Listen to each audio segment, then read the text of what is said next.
സൂര്യശനി സംയോഗത്താൽ മേടൻ രാശിയിലുള്ള അശ്വതി ഭരണി കാർത്തികയുടെ 1-ാം പാദം. ഈ നക്ഷത്രത്തിൽ ജനിച്ചിട്ടുള്ളവർക്ക് 5-10 ഭാവാധിപന്മാരുടെ സംയോഗം പല വിധത്തിലുള്ള മാറ്റങ്ങൾക്കൊക്കെ തുടക്കമിടും. പലപ്പോഴും 10-ാം ഭാവത്തിലാണ് ഇത് സംഭവിക്കുക. അതുപോലെ തന്നെ 10-ാം ഭാവാധിപൻ്റെ നക്ഷത്രത്തിൽ 10-ാം ഭാവാധിപനും 5-ാം ഭാവാധിപനും യോഗം ചെയ്യുമ്പോഴും അതേപോലുള്ള ഫലങ്ങളൊക്കെ ലഭിക്കും. ഈ യോഗഫലം കൊണ്ട് ജോലിയിൽ ഉയർന്ന സ്ഥാനത്തേക്ക് എത്തിക്കുവാനൊക്കെ സഹായിക്കും.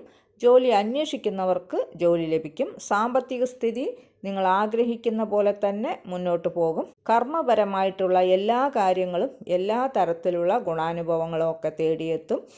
ജോലിയിൽ അംഗീകാരവും പ്രശസ്തിയും തേടിയെത്തും. വരുമാന മാർഗങ്ങൾ ഇരട്ടിയാവുകയും അതനുസരിച്ച് തന്നെ ജീവിത സാഹചര്യങ്ങളൊക്കെ മാറി മറിയുകയും ചെയ്യും. സമൂഹത്തിൽ അംഗീകാരവും ആദരവും ഒക്കെ തേടിയെത്തും. നിക്ഷേപങ്ങൾ നിമിത്തം സാമ്പത്തിക സുരക്ഷതയും ഉറപ്പുവരുത്താനൊക്കെ സാധിക്കും.